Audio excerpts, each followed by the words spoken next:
outros professores que vão entrar em férias no dia 18, eu entrarei em férias no dia 17, estava devendo um período de férias, por causa da época que eu entrei, então, para corrigir isso, eu vou ter que entrar.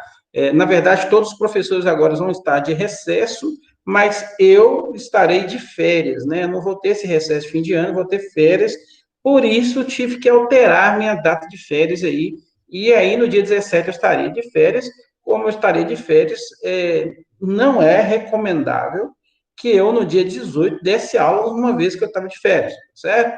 Para mim não tinha problema algum da aula me estando de férias, não. Isso para mim não faz nenhum, né? Não teria nenhum problema. O problema é que o Instituto ele não permite que, uma vez que o servidor esteja de férias, ele trabalhe, né? Isso pode ser configurado como um assédio, né? Moral. Então, por isso, tá bom? Bom, então, por isso que a gente antecipou. Na verdade, o que a gente antecipou foi uma aulinha que a gente vai fazer, igual eu estou fazendo aqui com vocês agora, explicando como é que vai ser a prova, né? Mas eu vou deixar os mesmos dias, tá? Então, a nossa prova, que, né, eu normalmente deixaria aí, né, se ela fosse no dia 18, eu ia deixar ela disponível aí até o dia 23, ou seja, 5 dias de provas, né? É, contando a partir do dia 18, né? Então, 19, 20, 21, 22, 23, deixaria até dia 23. Vocês ganharam, na verdade, 2 dias a mais, né? A prova ficou para dia 16 e eu vou deixar, então, 7 dias de prova, tá certo? Então, ficou até bom, até, achei, tá certo? Bom, pessoal, a aula de hoje, aliás, uma outra coisa que talvez alguém queira saber, né? Não sei se vocês viram, o governo lançou uma portaria alterando, né, aquela data que seria no dia 4 de janeiro para a gente voltar às aulas, para o dia 1º de março, né? A volta às aulas, não é isso? Bom, nós não temos nenhuma posição a respeito disso, eu sei que vocês estão doidos querendo saber, então já estou falando. Não tivemos nenhuma posição oficial né, da nossa reitoria, tampouco da nossa diretoria. Eu acredito que eles estão, né, não tiveram nenhuma posição ainda, porque eles estão, lógico, também aguardando como é o desfecho de tudo, por isso não tem como cobrar deles essa resposta, uma vez que até o governo não tem muita certeza, certo? Bom, fato é que eu acho muito difícil voltar às aulas enquanto a vacina não sair, né? Não sei se vocês perceberam, pessoal, mas é até bom a gente falar sobre isso, tocar nesse assunto, sobre conscientização. O número de jovens infectados cresceu demais agora nessa última parte, tá? Então, antes nós tínhamos problemas de muitos idosos morrendo, agora aconteceu uma virada na doença, está morrendo muito jovem, pelo amor de Deus. Adiem um pouquinho essas baladas de vocês, adiem um pouquinho essa saída de vocês. Mesmo, eu estou de máscara, eu vou no restaurante. Os restaurantes e as academias são os lugares que mais pegam Covid, certo? Tem vários estudos, não só brasileiros, mas internacionais, mostrando. Restaurantes e academias são os lugares que mais pega-se Covid. Restaurante, porque você tira a máscara, vai comer, fato ou outro, você está com outras pessoas na mesa ali, cai algumas gotículas da sua boca, porque você está comendo e conversando no meio da comida, e outro vem, pega e pronto, infectou, tá certo? Não pode acontecer também com a bebida, você está com o seu copo, outro está com outro copo, conversando, uma gotícula cai dentro do copo, pronto, isso é suficiente para você pegar a doença. E também as academias, porque quer queira, quer não, você tem extravasamento de fluidos durante, né, seu corpo durante o seu exercício físico. Então, eu acho que preciso de malhar, vai malhar, mas vai malhar, pô, lá né, ao ar livre, vai correr, faz uma atividade aí ao ar livre, mas não fique fechado nas academias, porque as academias estão pegando também muito Covid. Então, eu acho que, né, dificilmente voltaria em março às aulas se essa pandemia continuar desse jeito e a gente não tiver uma vacina até lá, tá certo? Nós não podemos colocar nossos alunos em risco de maneira alguma, ainda mais que agora que está aumentando o número de mortes entre jovens, tá, pessoal? Então, muita atenção, principalmente aqueles que estão entre as idades ali de 0 a 19 anos, eu acho que nesse nosso grupo aqui são poucos alunos que têm a idade de 0 a 19 anos, né? Mas aumentou demais da conta, tá bom? Então, muita atenção com relação a isso, tá? Bom, Com relação à nossa aula de hoje, nós vamos falar hoje sobre a última parte de genética de populações. Nós vamos falar sobre três fatores que são primordiais para alterar a frequência gênica e genotípica da minha população, tá certo? Então, vamos só entender primeiro como que a gente fez com o capítulo 1, né? O capítulo 1 é um capítulo que trata de genética de populações. Na genética de populações, nós estamos estudando aqueles genes que são regulados, aquelas características que são reguladas por poucos genes. A gente chama de características qualitativas, tá certo? São regulados por um, dois, três genes, até mais ou menos 5 genes. São características qualitativas, são características que formam qualidade. Por exemplo, se o animal tem cor de pelo, né? Vermelho, branco, amarelo, cinza, por exemplo, tá certo? Ou se o animal, por exemplo, tem é, presença ou não de chifres, nanismo, algumas doenças que são reguladas por um único gene só, tá certo? Então, esse tipo de características, né? Por exemplo, o gene NAPOLI, em suínos, que é o responsável pela carne ácida, né? O gene NAPOLI. Então, é um gene regulado por uma característica só. Esses tipos de características, eles sofrem, né, com aquelas frequências gênicas genotípicas que a gente já estudou. Então, a primeira parte, nós estudamos as frequências gênicas e genotípicas. Através das frequências gênicas e genotípicas, a gente tem mais ou menos noção de como se comporta aqueles genes, aqueles alelos na população. Se eu tenho mais alelos, por exemplo, dominantes, se eu tenho mais alelos recessivos. A maioria das características que a gente tem interesse em cuidar, né, são de características recessivas, as características recessivas que causam doenças, mas nós temos algumas características que não são recessivas. Um exemplo é a presença ou não de chifres, né, onde o animal que é mocho, ele é dominante, o animal que é chifrudo, ele é recessivo, tá certo? Então, tirando um pouco as características, a maioria das características são reguladas, né, dessas características, elas são reguladas elas só vão ter a doença, né, ou só vão ter uma qualidade que é uma qualidade que a gente não considera, né, ou que a gente considera inferior, se elas estiverem em recessividade. Bom, na segunda parte, nós estudamos o equilíbrio de Artin-Weber, que era o quê? Era essa frequência gênica e genotípica, mostrando que essa frequência gênica e genotípica, ela entra em equilíbrio quando ela tem uma população fechada. Então, se a gente pensar, eu posso imaginar um rebanho, onde eu tenho ali minhas vacas, por exemplo, meus animais ali se acasalam entre si, aquela ali é minha população fechada, tá certo? Então, eu sei que aquela frequência gênica e genotípica, ela vai ter, né, vai ser uma característica daquela população. Se eu mudo, se eu saio daquela população e vou para uma outra população, a frequência gênica da população 1 nunca vai ser igual à frequência gênica da população 2, porque vai depender de como a população 1 foi formada, como a população 2 foi formada, tá certo? Então, essas frequências gênicas e genotípicas, quando você muda de populações, elas são diferentes, elas nunca são iguais, tá? E aí, a gente viu o seguinte, que se não tiver migração, se não tiver mutação, se não tiver seleção, essas frequências gênicas e genotípicas elas vão se manter constantes e vão permanecer constantes o resto da vida, a não ser que haja alguma fonte de desequilíbrio, tá certo? Quem é essa fonte de desequilíbrio? A gente acabou de falar: mutação, migração e seleção, certo? Então, essas três fontes aqui, existe mais uma quarta que é chamada deriva genética, que é uma forma não sistêmica, certo? Mas daqui a pouquinho a gente fala um pouquinho sobre essa deriva genética, tá? Mas vamos pensar, vamos focar nesses três aqui, que é a migração, mutação e seleção. O que eu entendo por migração?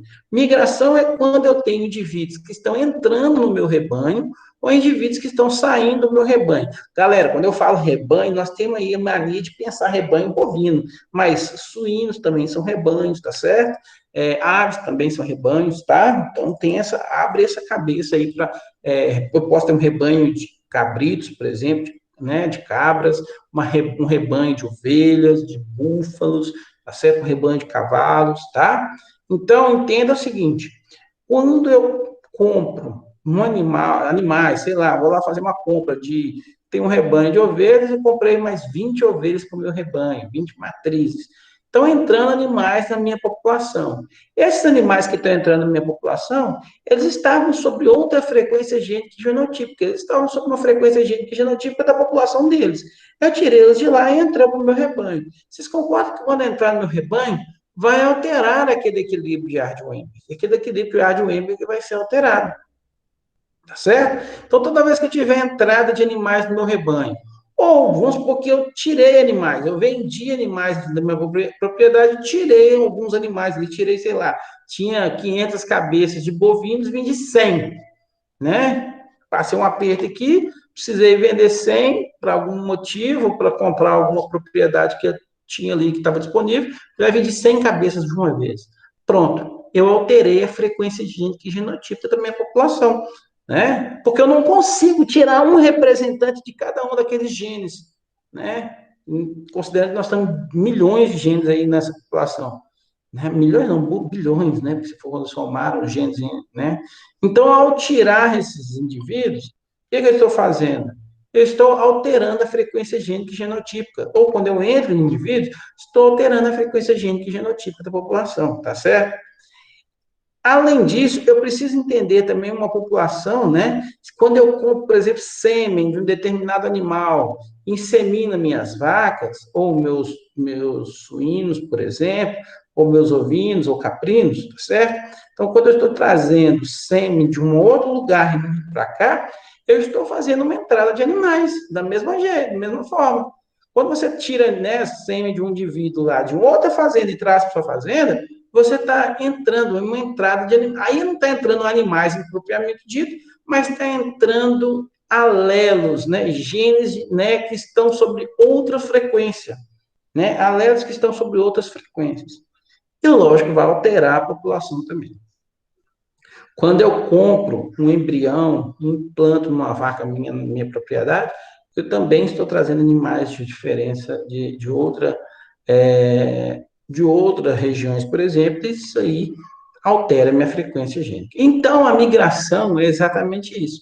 Eu posso ter imigrantes, que são os indivíduos que entram dentro da população, ou os emigrantes, que são indivíduos que saem da minha população, tá? Lá no meu videozinho, no nosso videozinho que eu fiz lá para vocês, mostra como eu posso calcular essa frequência gênica e genotípica com essa entrada, ou se eu fosse saída dos animais, não importa, tá? Então a gente, eu não vou ficar me atentando a cálculos aqui, porque tem lá no videozinho lá, né? Senão vocês vão ficar vendo a mesma coisa duas vezes. Bom, então a migração ela funciona desse jeito. Uma outra forma que eu vou ter, deixa eu mudar o dedo aqui, uma outra forma que eu vou ter para eu ter uma alteração dessa frequência gênica e genotípica é a mutação. Mas a mutação, eu quero chamar a atenção para vocês aqui. A mutação, às vezes, a gente acha que ela é muito comum de acontecer e ela não é, certo? Primeiro que é o seguinte, indivíduos que sofrem mutações, eles, de certa forma, eles podem ser menos adaptados, certo? Dificilmente uma mutação ajuda na adaptabilidade dos animais. Algumas vezes ajuda, mas muitas das mutações elas não são adaptáveis. E uma vez não ser adaptável, ele acaba sendo eliminado pela própria população. Um exemplo muito clássico disso é com tigres. Eu até falo isso no videozinho lá que a gente assistiu. Os tigres, eles são daquela cor lá, marrom, sei lá, que lá meio alaranjado, né? Com algumas faixas pretas, porque eles são capazes de se camuflarem, né? Principalmente nas florestas lá da Índia, da China, né? Então, eles conseguem se camuflar muito bem lá na floresta. Só que existe uma mutação que faz com que o indivíduo nasça com as cores de branco. Ele não é albino, ele nasce com aquela, em vez de ser aquela cor amarela, né, laranjada, ali, sei lá, ele nasce com aquilo branco. Ele fica branco e preto lá, tá certo? Ele vira atleticano lá, ou botafoguense. Então, o que que acontece? Esse cara, normalmente, ele vai viver muito bem até a fase, né, de juvenil. Depois, quando ele precisa caçar, Eu já vi alguns documentários mostrando, até no NetGeo aí, por exemplo, Animal Planet, esses caras, eles morrem de fome, porque eles não conseguem se camuflar, as presas normalmente veem eles, aí primeiro eles têm que ficar mendigando, roubando comida de outros, mas eles estão fracos, acabam assim morrendo. Dificilmente esses indivíduos deixam filhos na população, porque a fêmea também não escolhe ele para popular, tá certo? E ele, então, ele sofre uma mutação e essa mutação não segue para frente, tá? Então, algumas mutações, elas são benéficas, mas a maioria delas não são. A gente acabou de dar um exemplo aqui de bovinos, onde desculpa, o chifre, né, na verdade é corno, né? Ele é dominante enquanto, desculpa, a ausência de chifre é dominante enquanto a presença de chifre é recessiva. Às vezes eu falo assim, professor, mas engraçado. A gente sempre pensa que né, a recessividade está em menor número na população. Né? Por exemplo, anões. Eu tenho muito poucos anões e tem muita gente normal. Né? Então, a recessividade está sempre em menor número. Por que que, no caso de bovinos, eu tenho um maior número de bovinos com chifre e menor número de bovinos sem chifre? Isso se deve ao fato de o chifre ser um aparato de proteção do animal. Né? Então, provavelmente lá na Índia, onde esses animais nasceram, né? A maioria dos indivíduos chifrudos estão mais na Índia ali, né? São mais indianos. Os zebuínos, eles têm umas características que grande parte das raças zebuínas, elas são moxas, né? Grande parte. Mas são animais que são atacados por tigres, por exemplo, outros predadores, e aí, lógico, o indivíduo que tinha chifre acabou sendo selecionado positivamente, né? Ele foi o que ficou, e o indivíduo que não tinha chifre, ele acabou sendo selecionado negativamente, né? Então, pessoal, mutações são coisas raras de acontecer. Eu tenho dois tipos de mutações, uma que a gente chama de recorrente e a outra que a gente chama de não recorrente. A não recorrente é quando é essa que eu falei para vocês. Um alelo, do nada, ele deveria ser, por exemplo, um alelo grande, ele se transforma num alelo pequeno, tá certo? E esse indivíduo é um indivíduo diferente da população. Dificilmente esse camarada vai se estabelecer e ele vai morrer, tá? Então, essa mutação ela não vai ser, né? Não vai se vingar, vamos falar assim. A outra que a gente chama de recorrente é quando eu tenho, né, alelos, por exemplo, a grande transformando em alela pequeno, e ao mesmo passo que o alela pequeno transformando em alela grande. Isso acontece muitas vezes por causa da troca de pares de base. Nosso código, embora ele seja degenerado, ou seja, vários, né, vários pares de base, eles são capazes de gerar mesmo tipo de aminoácido. Pode acontecer que a troca de uma par de base altere-se a produção do aminoácido, a gente sabe disso, e vai alterar, então, um tipo de proteína, e o que alteraria, talvez, uma característica do animal, tá certo?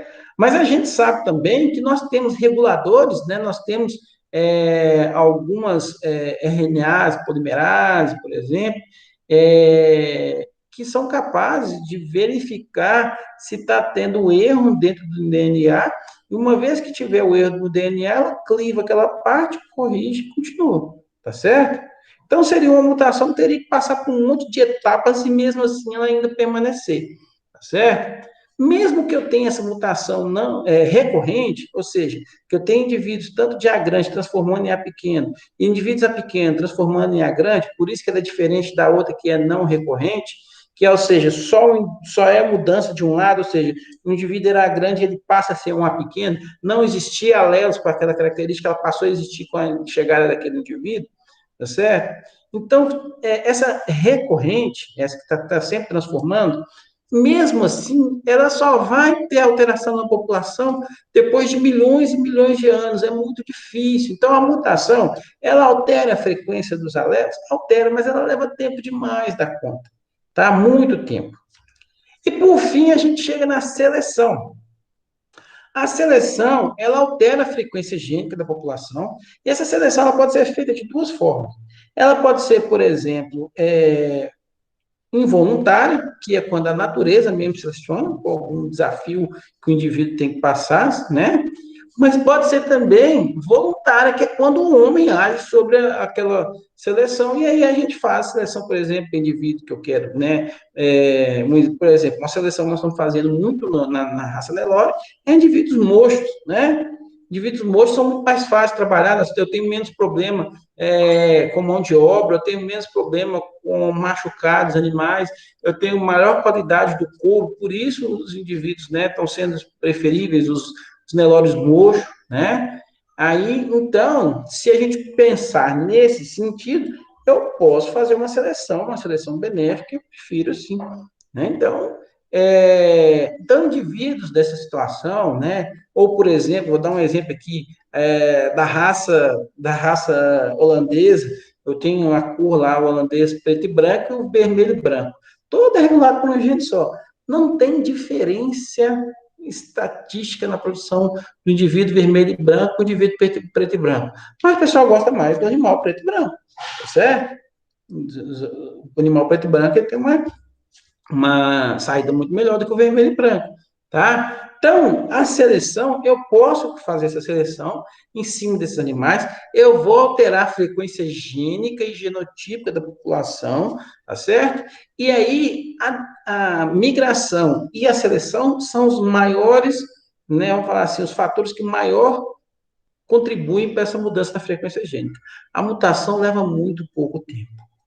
E aí eu falei um pouquinho de deriva genética, que eu fiquei faltando de falar de deriva genética com vocês. Eu não falo lá no videozinho, porque deriva genética é um problema de amostragem. Deixa eu dar um exemplo para vocês. Imagine que eu tenho uma população, certo? Onde 30% dos meus indivíduos são a grande, tá? 50% dos meus indivíduos são a grande a pequena e 20% dos meus indivíduos são a pequena a pequena. E digamos que eu pego uma população daquela, vamos supor que eu sou o Jefferson, ganhei dinheiro e quero fazer um exemplo, tá? Comprei uma fazenda ali, quero povoar minha fazenda com animais. Aí eu vou lá nesse camarada e falo assim, rapaz, eu quero que você me venda aí 100 animais, tá certo? Preciso de 100 animais, que eu vou começar uma fazenda agora, eu quero iniciar minha fazenda, eu quero comprar 100 animais na sua mão. E aí ele pega esses 100 animais, mas sem querer, sem ele saber, tá certo? Ele acabou, veja bem, vamos lembrar, minha população era 30% da grande a pequeno, 50% de pequeno, desculpa, 30% de a grande, 50% de a grande a pequeno e 20% de a pequena a pequeno. Mas sem querer, esse camarada foi lá e pegou os animais, né? Pegou lá um grupo de animais, e esse grupo de animais que veio para minha fazenda, eles eram, né? Eles eram, por exemplo, apenas indivíduos a grande, tá? Eu não, sem querer, eu peguei só os a grande, sem saber eu fiz isso, certo? Concorda que essa população nova que eu vou formar agora, ela vai ter só de indivíduos a grande, não vai ter mais nem uma grande pequena, nem uma pequena pequena, certo? Eu alterei a frequência gênica da minha população. Mas por quê? Porque eu fiz uma amostragem, eu peguei uma amostra daquela população que era grande para uma outra população pequena, formei uma nova população a partir daquela população grande, e agora essa população pequena ela vai ter uma frequência única dentro dela, tá certo? Então, ele se parece, essa deriva genética, ela se parece um pouco com a migração. Só que a diferença é que a migração ela tem entrado em uma população que já estava estabelecida. Aqui não, eu estou formando uma nova população. E ao formar essa nova população, eu acabo alterando a minha frequência gênica da população nova. Porque ela, mesmo que ela tenha se derivado de uma população que tinha uma frequência gênica já estabelecida, eu formei uma nova população com uma nova frequência gênica. Tá certo? Isso é chamado deriva genética, tá? Pessoal, então o que eu tinha para falar para vocês sobre esses fatores que alteram a frequência gênica genotípica são essas, tá? Tem como eu provar isso matemática, algebricamente, tanto é que nos exercícios lá eu mostro, dei dois exemplos de exercícios lá para vocês verem, né? Um era com migração e o outro com seleção. Se vocês assistiram o videozinho, vocês vão ver. Eu não dei exemplo de mutação, por quê? Porque existe até um exercício que eu tenho aqui, né? Quando você vai fazer lá um exemplo de mutação, vocês vão ver que esse negócio, a alteração na frequência gênica vai ser de 0,00005, né? Ou seja, você só identificaria que houve aparecimento de um novo indivíduo, se eu tivesse uma população aí de 20 mil, de 100 mil indivíduos, de 200, de 1 milhão de indivíduos, porque essas mutações, elas sempre são na ordem de 1 para 1 milhão, 1 para 1 bilhão, 1 para 1 trilhão, tá certo? Então, só você vai ter alterações, vai nascer, por exemplo, 1 em 1 bilhão, uma população de 1 bilhão, vai nascer um indivíduo mutável. E esse indivíduo ainda precisa, né, sobreviver para que a sua mutação siga para frente. Então, galera, por isso que mutação, ela, embora ela seja um dos, né, dos exemplos de alteração da frequência, ela é muito rara de acontecer. Ok? Pessoal, tem alguma dúvida? Acho que já está bom, já falei na cabeça de vocês aqui por 25 minutos. Isso, não tem não. Se não tiverem nenhuma dúvida, pessoal, então a gente para por aqui, tá? Um abraço para vocês, muito obrigado pela presença. Deixa eu só fazer essa chamada aqui rapidamente, tá? 2 minutinhos aqui eu faço essa chamadinha e eu já libero vocês aqui, tá bom?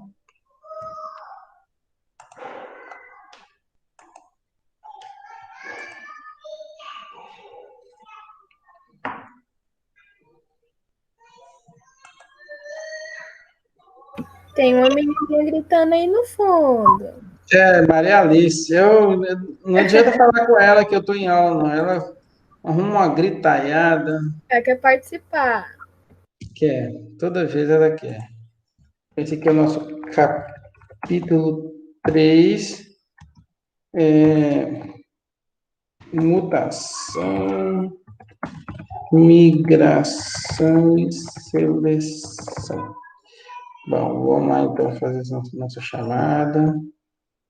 Não, e ela parece que ela aprendeu a conversar hoje, porque o menino que está falando esses dias, viu? Quem? Nossa, minha filha está falando demais, Deus me livre. Antônio está aqui, tranquilo. Presente.